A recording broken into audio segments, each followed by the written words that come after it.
राधिका और नवीन को आज तलाक के कागज मिल गए थे। दोनों साथ ही कोर्ट से बाहर निकले। दोनों के परिजन साथ थे और उनके चेहरे पर विजय और सुकून के निशान साफ झलक रहे थे। 4 साल की लंबी लड़ाई के बाद आज फैसला हो गया था। 10 साल हो गए थे शादी को, मगर साथ में 6 साल ही रह पाए थे। 4 साल तो तलाक की कार्रवाई में लग गए। राधिका के हाथ में दहेज के सामान की लिस्ट थी जो नवीन के घर से लेना था, और नवीन के हाथ में गहनों की लिस्ट थी जो राधिका से लेने थे। साथ में कोर्ट का यह भी आदेश था कि नवीन 10 लाख की राशि एक बार में राधिका को चुकाएगा। राधिका और नवीन दोनों एक टेम्पो में बैठकर नवीन के घर पहुंचे। दहेज में दिए गए सामान की निशानदेही राधिका को करनी थी, इसलिए 4 वर्ष बाद ससुराल जा रही थी। आखिरी बार बस, उसके बाद कभी नहीं आना था उधर। सभी परिजन अपने अपने घर जा चुके थे।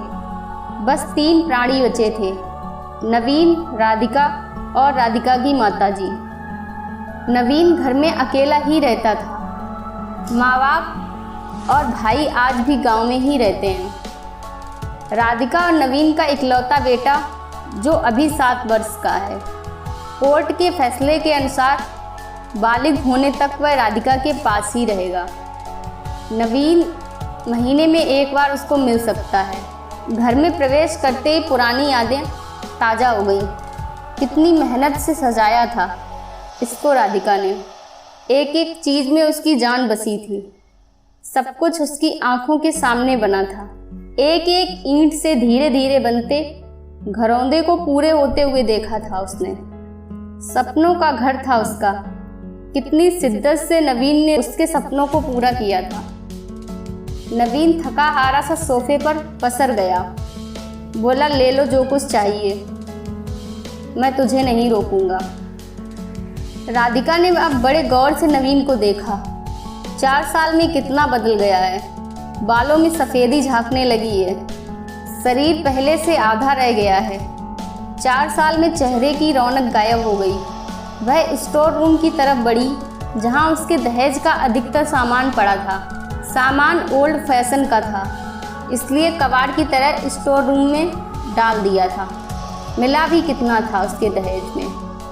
प्रेम विवाह था दोनों का। घर वाले तो मजबूरी में शादी के लिए तैयार हुए थे। प्रेम विवाह था तभी तो नज़र लग गई किसी की, क्योंकि प्रेमी जोड़ी को हर कोई टूटते हुए देखना चाहता है। बस एक बार पीकर बहक गया था नवीन। हाथ उठा बैठा था उस पर। बस वो गुस्से में मायके चली गई थी। फिर चला था लगाने सिखाने का दौर। इधर नवीन के भाई भाभी, उधर राधिका की माँ। नौबत कोर्ट तक जा पहुँची और तलाक हो गया। ना राधिका लौटी और ना नवीन लेने गया। राधिका की माँ बोली, कहाँ है तेरा सामान? इधर तो नहीं दिखता, बेच दिया होगा इस शराबी ने। चुप रहो माँ। राधिका को ना जाने क्यों नवीन को उसके मुंह पर शराबी कहना अच्छा नहीं लगा। फिर उस स्टोर रूम में पड़े सामान को एक एक कर लिस्ट में मिलाया गया। बाकी कमरों में से लिस्ट का सामान उठा लिया गया। राधिका ने सिर्फ अपना सामान लिया, नवीन के सामान को छुआ भी नहीं। फिर राधिका ने नवीन को गहनों से भरा बैग पकड़ा दिया। नवीन ने बैग वापस राधिका को दे दिया। रख लो, मुझे नहीं चाहिए, काम आएंगे तेरे मुसीबत में। गहनों की कीमत 15 लाख से कम नहीं थी, क्योंकि कोर्ट में तुम्हारा वकील कितनी दफ़ा गहने गहने चिल्ला रहा था। कोर्ट की बात कोर्ट में ख़त्म हो गई राधिका। वहाँ तो मुझे भी दुनिया का सबसे बुरा जानवर और शराबी साबित किया गया है। सुनकर राधिका की माँ, नहीं चाहिए, वो 10 लाख भी नहीं चाहिए। क्यों? नवीन कहकर सोफे पर खड़ा हो गया। बस यूं ही राधिका ने मुंह फेर लिया। इतनी बड़ी जिंदगी पड़ी है, कैसे काटोगी? ले जाओ, काम आएंगे। इतना कहकर नवीन ने मुंह फेर लिया और दूसरे कमरे में चला गया। शायद आंखों में कुछ उमड़ा होगा जिसे छुपाना भी ज़रूरी था। राधिका की माताजी गाड़ी वाले को फ़ोन करने में व्यस्त थी। राधिका को मौका मिल गया, वो नवीन के पीछे उस कमरे में चली गई। वो रो रहा था, अजीब सा मुंह बनाकर, जैसे भीतर के सैलाब को दबाने की कोशिश कर रहा हो। राधिका ने उसे कभी रोते हुए नहीं देखा था। आज पहली बार न जाने क्यों दिल को कुछ सुकून सा मिल रहा था, मगर ज़्यादा भावुक नहीं हुई। सधे अंदाज में बोली, इतनी फिक्र थी तो क्यों तलाक दिया? मैंने नहीं, तलाक तुमने दिया। दस्तखत तो तुमने भी किए, माफ़ी नहीं मांग सकते थे? मौका कब दिया तुम्हारे घर वालों ने? जब भी फ़ोन किया काट दिया। घर भी आ सकते थे, हिम्मत नहीं थी। राधिका की माँ आ गई, वो उसका हाथ पकड़कर बाहर ले गई। अब क्यों मुंह लगा रही हो उसके? अब रिश्ता ख़त्म हो गया है। माँ बेटी बाहर बरामदों के सोफे पर बैठकर गाड़ी का इंतजार करने लगी। राधिका के भीतर भी कुछ टूट रहा था, दिल बैठा जा रहा था। वह सुन्न पड़ती जा रही थी। जिस सोफे पर बैठी थी उसे गौर से देख रही थी। कैसे कैसे बचत कर उसने और नवीन ने वो सोफ़ा खरीदा था। पूरे शहर में घूमी थी, तब ये पसंद आया था। फिर उसकी नज़र सामने तुलसी के सूखे पौधे पर गई। कितनी शिद्दत से देखभाल करती थी। उसके साथ तुलसी भी घर छोड़ गई।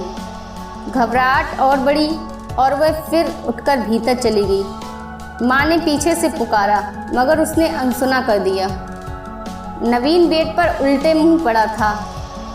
एक बार तो उसे दया आई उस पर, मगर वह जानती थी कि अब तो सब कुछ खत्म हो चुका है, इसलिए उसे भावुक नहीं होना है। उसने सरसरी नज़र को कमरे को देखा। अस्त व्यस्त हो गया था पूरा कमरा। कहीं कहीं तो मकड़ी के जाले झूल रहे थे। कितनी नफरत थी उसे मकड़ी के जालों से। फिर उसकी नज़र चारों ओर लगी उन फोटो पर गई जिसमें वो नवीन से लिपटकर मुस्कुरा रही थी। कितने सुनहरे दिन थे वो। इतने में माँ फिर आ गई, हाथ पकड़कर उसे बाहर ले गई। बाहर गाड़ी आ गई।